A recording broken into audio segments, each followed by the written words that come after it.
Yeah. Ooh. Yeah. Ooh.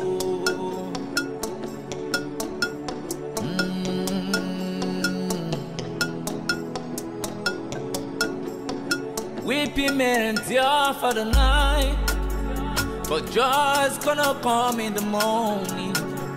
No matter what you're going through, there's light at the end of the tunnel. So don't give up now. Don't give up now. There's light at the end of the tunnel.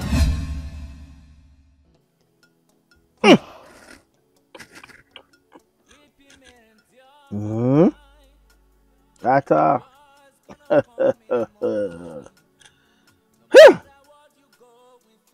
Agbon mo wa agbon re.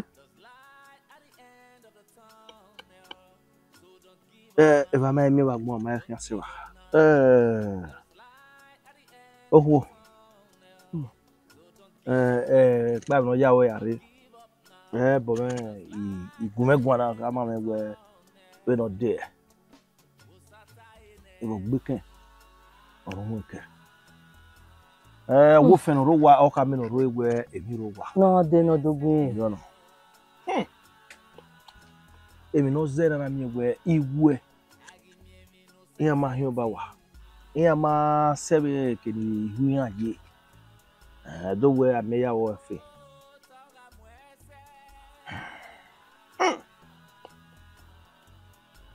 Ologo wa na no.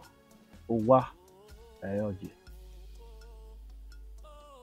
Eruwa da fun emi no zena na mi egbe berisi aye no very o mami gwe o ya degbe wo do o wi yen no na gba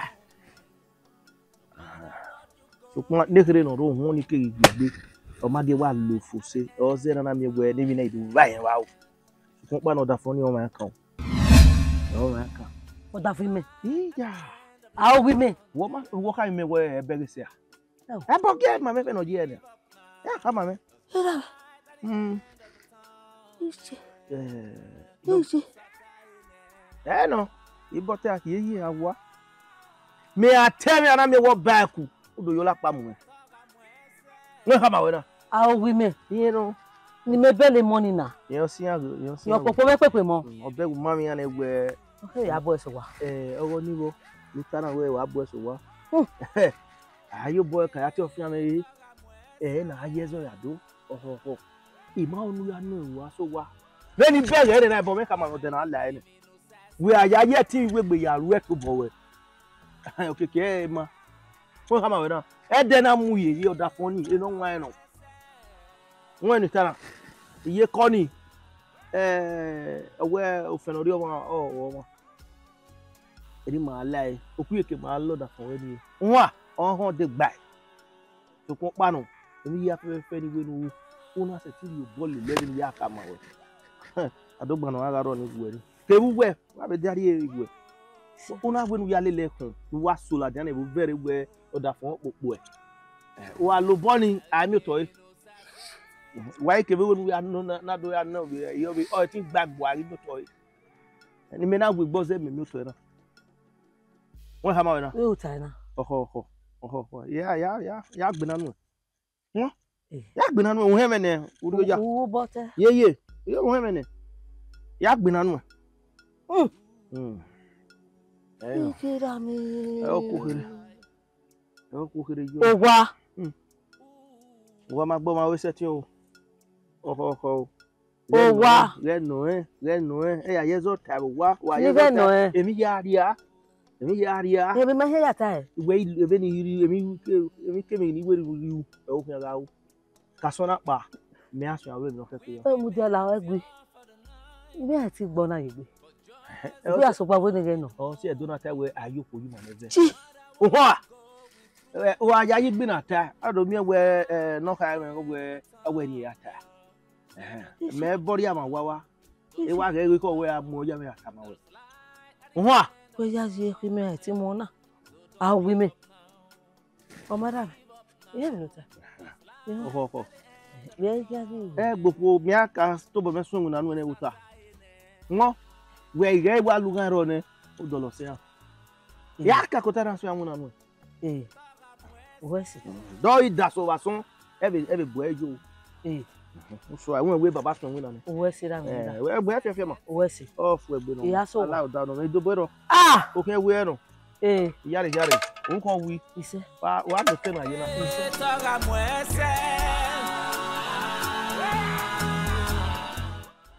Era mo wa ma wa ba ti we koyo. O ni awe kin na wo be sun ni. O wa ne mota. O na moto zo. Wo kin na ko to zo. O da ki wo dupo nu bu amu wa zen we wa mu jo na dupo nu amu yo to dupo nu aki o da yi ti ire ni ja fe wu. O ni me. O mo gba. Wa mi ena mi gba mo ni me yin egbe ya bi ele nu gbe wa mu me ya eri aya yo bo. Ogo to agi meria o. We mi na wo kan. O ma na ta mo gbogbo me ga se gbe kini. O ni me. Bo wa mi bo. Ye na ri ase. Mo ni bi ele nu gbe. Era me ase. Ise me ase. Wo ka me kan se. Oge me is there me emi ma o na. Walking. O na pa o no da me bo mi ma o na no. Ni ma o na ase nu we o ya oru wa o. Uko ode la fe boyo wa o. Oni me. Mo ni bi enu me do gbuyi ma we do yan we la wowo jagbon ma mo ni bi enu. Wu agbon ya yo mo ba o. Evi me. O sa ki me agbin ari agbin he ma sota. Jagbin yan ma me mi we na. Emu ya ya yo mo bo. Ya ke mi ki yo mo bo. Ni ma be wa re. Wo me sana. O sa no o do no da. Jagbon ma mo ni bi enu O ki agbon ma bi me o. Agbon ma gba ma igwe. Aba wo tu gba po wo me na agbon ma omo ni me bi lenu. Jagbon ma ire o. Mo ni bi lenu ke mo gba jagbon ma ya. Jo mo. Ise ma we de. Jo mo wa ni. Gba re. Ti na kun emi na yin. O wa ba ma ogi ase. O wa fa me gbe bu sense o ke yo me. Mi na be kun emi na. O do anu ki wa bore. Na kun o. Eta. Mama. Ile jura lere. Sagi. Baba. Iwa aragbo, iwa ibo me aza gogwa me. Ni ma na pa ma ebe je wa gege wu. O wa va me gbe mo ni ma e nya me. Me na pa agbo ni ye na. Se ka me ni a. O ye me kian fozu. Awon na go ya bere se. So pa ni je wa va mu yo me gbe na. Wi mo ibo me se egbe me ko to mo ri aye me wa. Ìmọ̀ ọ̀pẹ máa ń bá ti rà sọ bí hàn tí mo sọ ti ya o ìyẹn ti sìn gbọ́nà. Baba ni yìí máa ta ni wéèdè ṣe yọ yìí wéèdè òdọ́ ni èmi yàrá mà èrè òye ó tàyé díẹ̀ baba láwòwò màá èrè rà lọ bí mà máa wọn nù hìn náà wọn nù hìn èrè náà wù ẹ̀ ọmọ wù ẹ̀ gbé tòkùnmá ẹ̀yẹ àbísẹ́yẹ ọ̀sán àbọ̀ ọ̀fíìsẹ́ fẹ́ yọ. Bímẹ.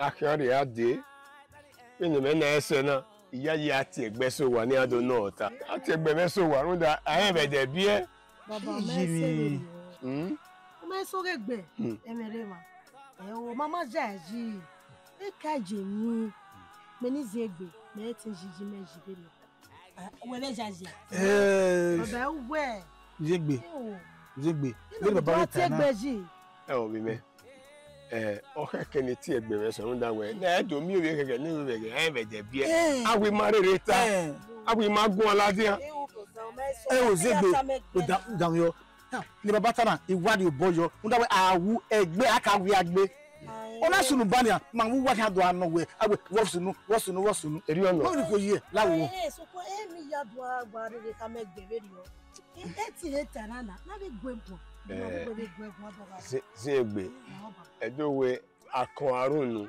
anawe bakon imata re na re na ri oboli lere na egbo edo we gbegbe gbe eya wa so mo na igun alati egbe ahun lo e ki o se be ri o baba we di ma ni bi e gun so ni zengbe na makegun zengbe iye re The one that did here, OJ, yeah.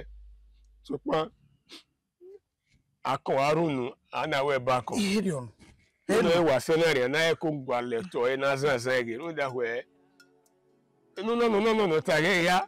What you hear, I say? What you hear also? Oh, woman, you very young, you know.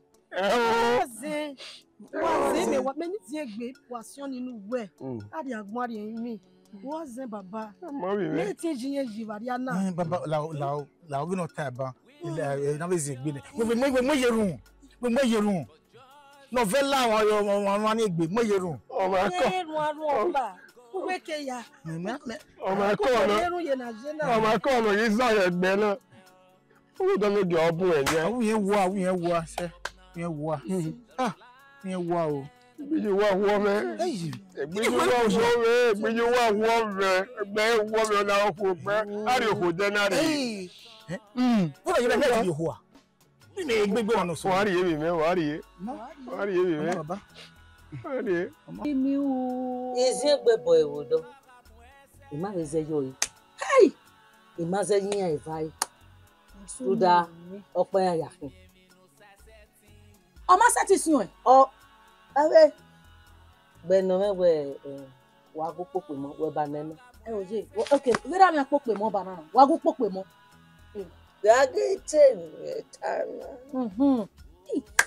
Meka ata ina we era me na era zeba o khazegbe o ma ni ni egbe bie na yo popi me ma be pope mo mana ati e baba o ri gada o wa ku ne ya hin we ni we o ma ata me baba era o ya popo me pepe mo ma go wa ma we na mo ni you ta me o bia no we bie na eri ma yeah mera mo ni you know ta where there azerahi ije mo ole no e na ke yo we you double o ni meje na ehi afẹ́fẹ́ ni me lagbera na yi latian ovie ni ana luwo me ni go ya de iwe edikadi mana e me go ta se no ma se no ri go me iwe na ne me go ni me ri go nu gbe Can I have wodo? I have here wodo is me boy. We no wa boy. We no ga boy. Even when you wu na kina, no when you wu. Do aze we we mi eko ni. We mi eko. I will say. O teme na gira me mueri ya me. O teme no jo. Azere na. No so po sunu no. O se wa papa ke vie. O se yima o saga we. De nu gbeje na. De via here. We ma set olotolo na ma we ropa. Eba we leru we ya ye fe. We ma ga fe olugbe ban. Ele ma ba. O ma la we ban. De nu gbeje na. Je, ya ile baba. O wa tabu ya se gbe. Ya se gbe wo. Udiji ga ga. Ja yin ya. Ga ga ne gbo ya se ne. Na se ne gbe o ya se ne. We no pia. Egbe ile no. Je ke ru ye na. Wa na te mo. Walking at me and say, walking at me. Wa sage. And then what away and when we are here for total. Well, punya ya wa me wo do man we je. Let me yo man je. Wo man we je na. Je, I will say. Ona kamare. Ge era me no do. Ogwe ne ni ge jomo wa re gbe la wa na. Mi awa tamgo na. Owo la wa, owo fo. Wa tamomo wa. Ye no wa je na, na wa mi eni agwe ata se negwe era me o jazin wa no. Tamomo wa no wa ro wo tun.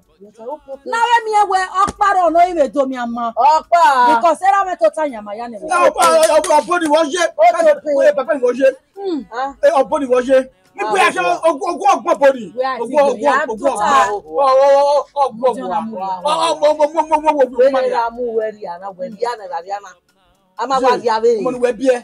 Ihu we will take her. Ya be left your money. Even ya be left your money.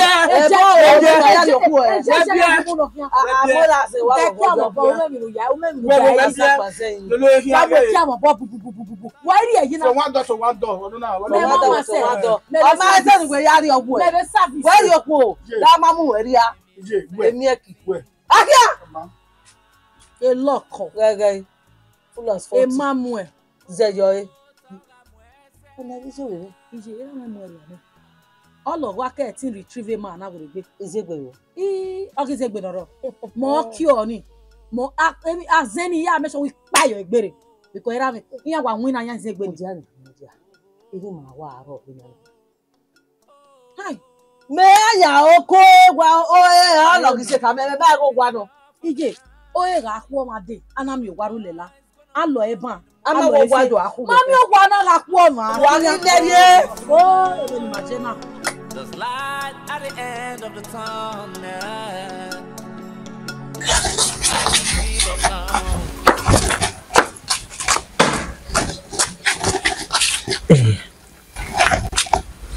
Eho na mo wo ari ewebo eno si na si obola dia e ma onu ye ba hon e ma na tamawe e hiama e mo wa to no ye mo ari ewebo o se me na ge iko na e do ho we ovijuwe reko akwo do ho we erire Nigeria go pa ne e na mo ni fie yo we ho ma be ri ya e mo gwa ari ewebo ya awa enemy of progress awa je you know what I know or what money wa mu wa da wa wo wa pa e o wa rodo e ri di wa odo ni o wa la pa ama me ya ne akaya we ni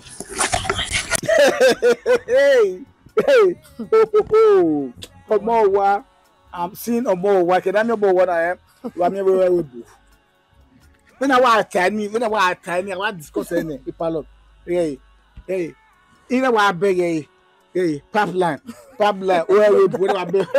God we give it here ne yeah e pa ne wo na ije we ha no ka do tin ni okay wa odo la Lagos ki wa yeah ma fo there Solo ba no ge gba o. Solo ba we ne ni ka we ne. Gba mo gogo se. Ije me ya. Be kire no wa nyo bo wa na ke ti ati. Mo gogo se. Oh, what banner? Where I'm not the senior son. Yeah.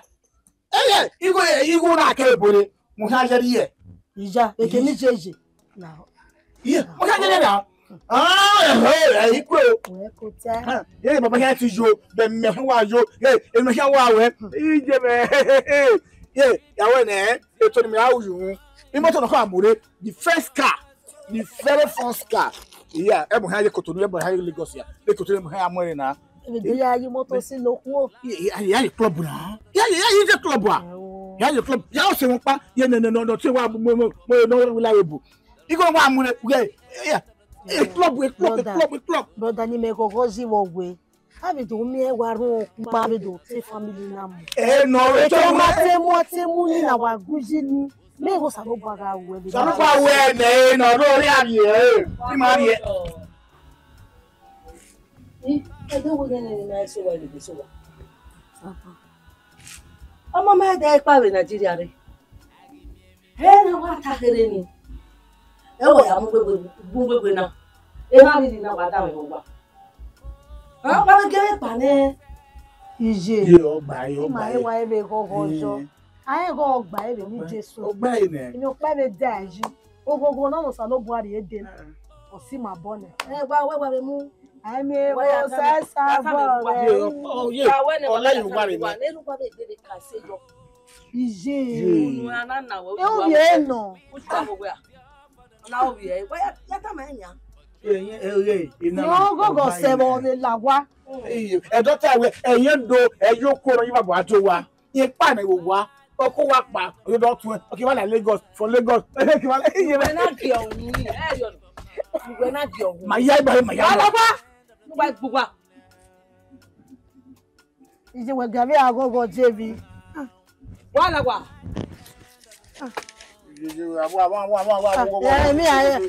Èmi máa mi àárẹ̀ jọ máa ta. Lálẹ́ lálẹ́ jàre.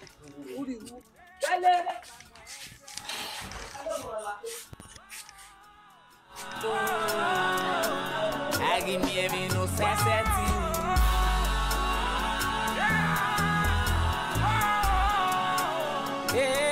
Toga muese.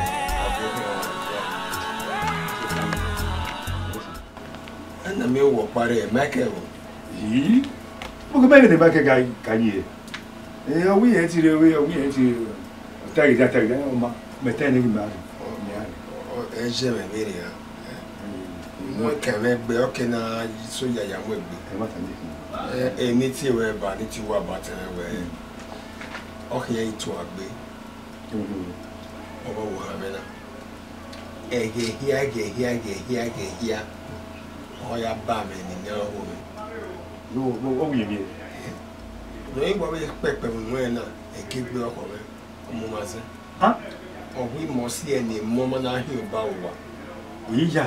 Maybe my hair fair, we here can already never say, no, my error. Or ya now, or ya now, or that now, you are saying, you didn't bring walk on no time, man, or hazy. Oh, hey, we back it. Or can't come out with a mukuna. Umahogan, Ubega Marina, Ubegania. Or get it type of air, or you wouldn't. You don't know what we're doing. Jore! Baba! Larry. Ah, Ẹgbẹ́ woman, Baba. Ẹgbẹ́ woman, tẹ́lẹ̀. Baba, Kaba, Baba, here. Èṣù wà o. Ọ̀rọ̀ wà. Tí mi wí ní àwọn ẹ̀gùn wí tí mi àmì. Okay, Baba. Ẹ̀gẹ̀. Mo ń wá òsè. Okay. Nani? Okay, yeah. Amo. Dom. We might urumesi. Ma di la jalo tumo me. Me wa ni ko wa wodo. Udo ko wa wodo. Uma ogire. E gui ma. Uma na me ya wo. Yamba. Wa wo ja. O sa wo si. Eni yo ja me. Otemo kinati. Na ade. Ya wo tie. Owu mu yaze. Ye yaze ke imoya no wa bele ya. Ke oso yose no nyama na ma. Oni me. Lo kai. Oso ti to ya ohun. Wala ma se. Tete ni ma wa gbagbo ni na ti ha. Ṣé mo wà. Se ri ma. O. O te omi no bi ni. O ma gbe lo pa wa. E ba nda ya e ma mo la de ni a. E ba do amu ya se. Ama ba de ni ya ti o tun aze. Wa me no ni a. Eye me bi o lo me ya ni bele. Eye me bi le. Ibi ati ata fo we gwa se no a. Ase no me na ye de ma na. Yo mo wà. Oma, go tama. Tẹ́mi ká máa ṣe níwèé, ó hẹ̀, ó gíva, ó gíà, ó gíní, ìmá gbèrò pàáyé. Ìbáyé ìhìn olóko hìn ọ̀hán ní ọ̀wé ìmá gbìn àhìn òhìn ọba òwò. Ọmọ rẹ̀ lè gẹ̀rí láti àzí. Go tama. Ido bu inu na. De gbe ti o te ma zen. Unda ya zen. Àzí. Ya go wo tan yo. Ra. Egbe se yo. Won ta na. Yo. Egbe de gbe ho ti o te na zen. Unda e mo na no biele na. Iye mi no ho mi ya he. Iye mi no ya ko kiya he. Udu adi wa ti azen. Unda wuru nu wegbe. Agbo sa bo wege o te ma le re ge make. Ìmẹ̀kẹ̀. Wọ́n mi náà ọjà wẹ̀. Gé na gé ọkàwọ̀ gé ọkèké ìyáni gbé tí ọtí máa sìn. Una àti àsìn mo pọ̀ kí n dé nítorí ojú àgbẹ̀. Wọ́n ti tara. Wẹ́ẹ̀dì tàì náà yìí tàì má tí ọ̀tún àzí. O ma tí àsìn. Ọba wẹ̀. Gé ọtí mi náà bẹ́ẹ̀ tó lè ń gbọ́sẹ̀ ìnana. Ọkọ̀ pọ̀ bàyára wọn. Ẹ tó òkè bẹ́ẹ̀ ni yọ̀ ta. Bẹ́ẹ̀ ni yọ̀ ta. Ẹ̀gùn. Yọ mọ̀ wà ní ìwà mọ̀ ọ̀gọ̀. Itawa igu egwane. Una di na de gbe hon e. Igare. Ya tiko yo hon. Ntabo de. Aka. Ai ja nyore. Da yo nu boy. Na yo gbo ohun we yo. Wo se na.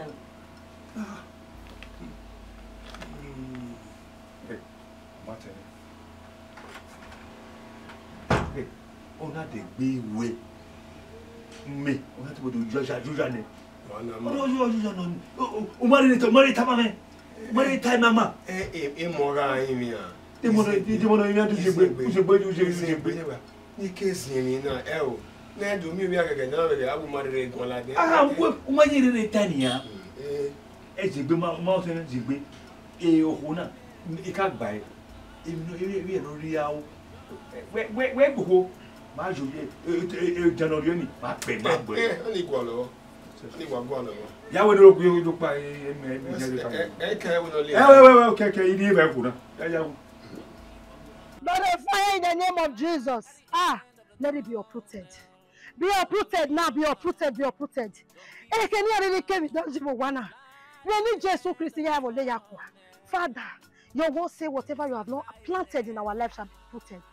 Today, I come in the name of Jesus to uproot it now. I uproot that seed of witchcraft, that seed of disagreement going on in this home. I uproot it now. Be uprooted by fire. I commit my father into your able hands. Father, vindicate him, Lord. Vindicate him. Intervene. Intervene, Lord. Intervene. For his sake, Father, arise. For my sake, arise. I commit my brother. I decree, oh Lord, let your hand of deliverance rest upon him. I commit my mother. Father, touch her. Touch her to know you. Touch her with your grace hands. Touch her mightily to know you. Let her know you. Oh Lord, arise, oh God, and deliver my family. Deliver my family, oh God. Deliver my family. Whatever you have not planted, every witchcraft agenda over this home, Lord, let it be uprooted. Be uprooted now. Disagreement is even better. Even just so much, even though this is on your one, even though we are more Sage, Baba. Mami na mena I wanna de ye me say awalo yo wa agia me kwa. And the year they say wa do buwewe only chemist na rojo. Me boy ka we no feel me be phone. The land of you can really. They go na roto my there is no way you quality go again. Mine no cafe No ka when no kaya be okay. Remowa. Okay, where? We o egia me dey. You made this one here. When you made this one. Who be ya dey na? Igwa owe ni, o ma esun. Awonu ya tin pia ba son wa vani. O egia me dey. Jomo We mana ruwe wan ya. We mana ruwe wan. Awonu oyu. Ye! Baba tekuna ya ma o gbagwa. Gbagwa. What's on today? The time I went. Umana ri obo him mo dere. Go why guy. Guy. Omodio. Omodio na me do. Guy.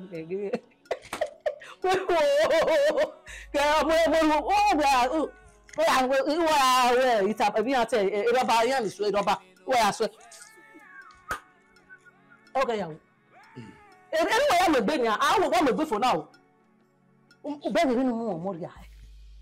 Your mom. I'm not me. Oh, I'm not better.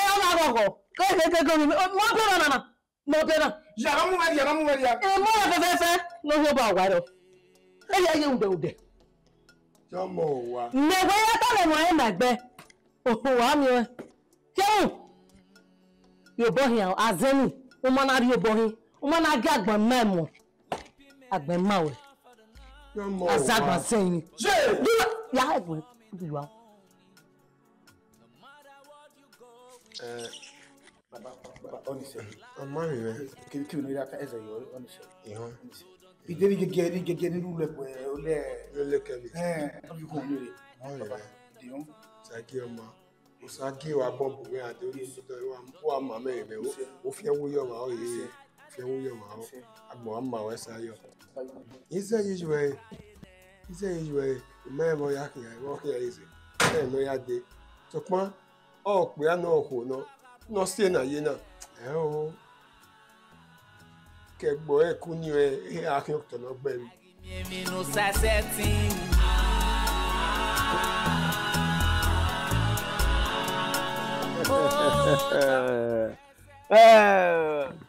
You know, Maso Bonnet. But why you're young when you are oh, where? Oh, yeah, now me where a hoe. I don't never know. I like Burai. The Nickel. Oh, name. Yeah, Boniga. Yeah, my you will move there. I may not be maybe see my. What's it? Really, me go on. But here, what you will hear me. Yeah, what big over where I will hear Cathy. To come by and you know, Master, but get me. Wow. Ave kwa mi awa. Agwa. Ogwe, ana do bo mi egwe be no ri ewe bura. Be ne bo be ya mudia ne gegege. We mi ya do je no gba lo wote. O ba gbede amu me bu e afian. E ya ri obo la jan wo lo ko. Enu gwe ta mi me ogwe. Yen we. Yen me pa o wa bo mo be bo ge ko e na wodo. O we ta. Mo gun a. Mi pa ni ya ri wo la wo wo. Ka mo wu ni. We o ke pa be bo na re ga ri ne we bo no ye. Ogun wa nege ibe gbe fi we na won. O gbe kan run kan. Ita. O ase ti mo la se. Gege we bu. Me amo se. Mi ra pa we so ba fi ma ikore. Ogboro gbigiri yo ba me. Gebe. Ofu egbe. E da me da. No na ma ba gun. Ito time won. Ofu egbe. Aba pa yan eri wata ya. Yare yare. O ke we no. Ise. Ele ito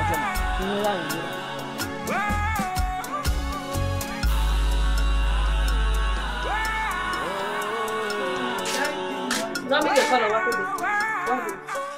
boa. Que church do. Bana wa mo bo mi egbe. Ara we ni pàtàkì wo wa. Mu ni no ogu ga me no ma ni gbe na mu. Ati yere wa. Oko ki zare wa. Egu ile wa. Na wa gbele yo to. Oruju pa wa we. La wa no ya gbe wo. Who are you on the way? The mega is evening service here. You want to know what they are about? What about Ebonu? Wo me bo enu ya bo e. Did you miss it when you? What in where? Where you when? What you when? I want to go. Everyone no way. Everyone no go no way. You said Egume. Who said it? 31. Neno e oga mo samejo. Wa wa ya je ba ni wo wa. What I walk one ya? Me, I'm give one who you were heading now. Only not you were to wear hair now. Jay, my oh, who may have all on him? Only we know, sir. Amen. Oh, shall a church. There is so what I want to cook on our weapon. He said, what you will Just me, I got begging me. What you will you to give one who was pastor kama we ku ijwe ga ge wo hunu ejo de le church gwajo a jo don ya wo wife only say e wonu ye church ya wo gwa say ye church wo gwa we wa pere wo na afia ni be la ogwa ni papi jo wa ni meju wo hu gogo usua o apase mi na bi mudia why quarry church? Why we pass? Oh, we are not way. A church ni. Me wa gba mudia ira ni. Me abode le pastor ade ni nota. Where a member is here averi ya ga gian hu. Iye jo a. Don't know any no my eye. Ya ta me gba ba ko e. Igi ohun o wujo. O wonu no ya ta ma gba wujo. And Saturday we church. We are pe church. And Sunday how can you to reason? Make you want ya, Ubujo. Why come with pastor? Well,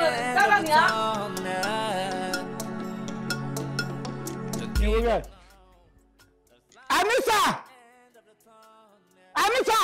Brother, I don't want ya. Okay, where is it? Wow.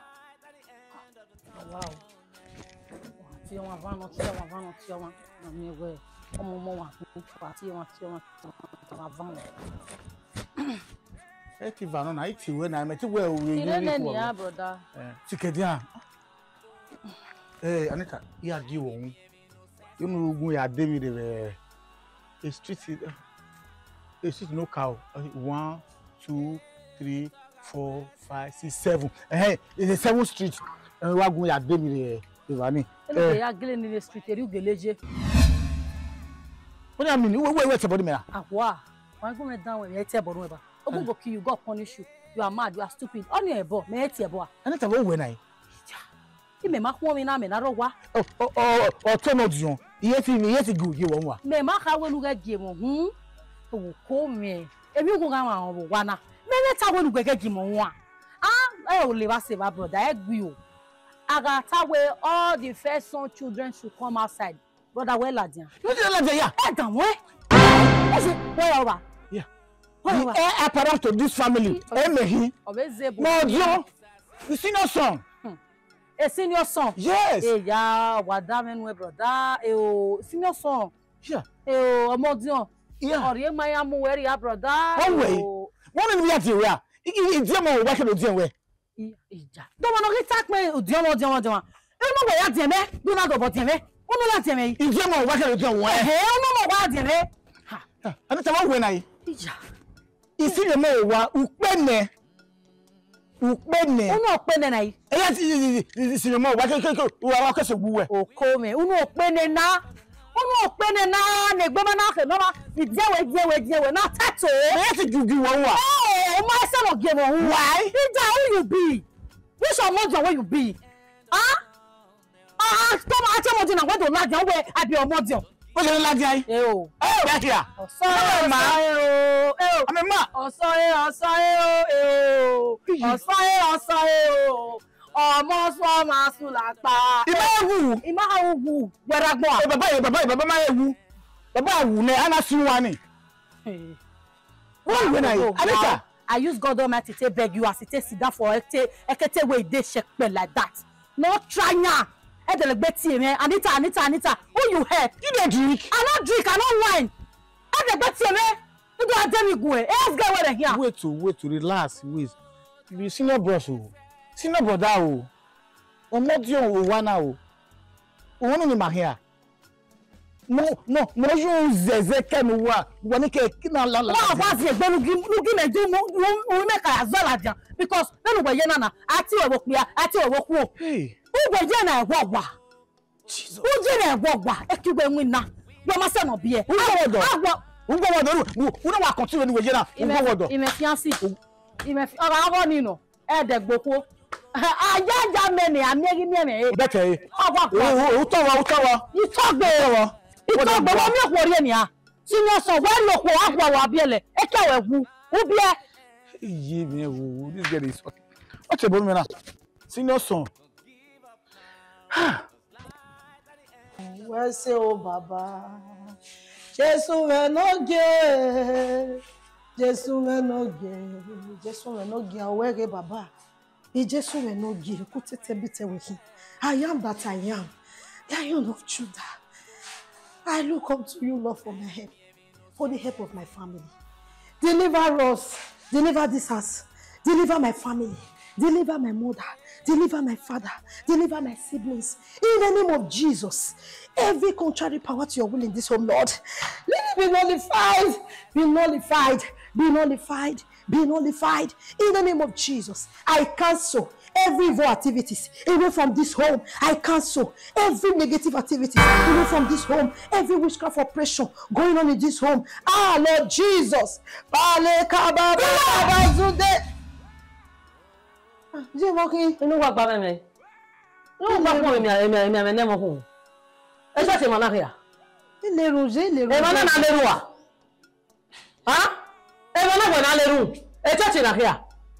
Thank you, Lord Jesus. Iba bo fe kule be. Gbogbo ebe na tata. Mo ti oye nu, ebo ni ye nleru yo. Eri le na mu nu enu do sayogwa.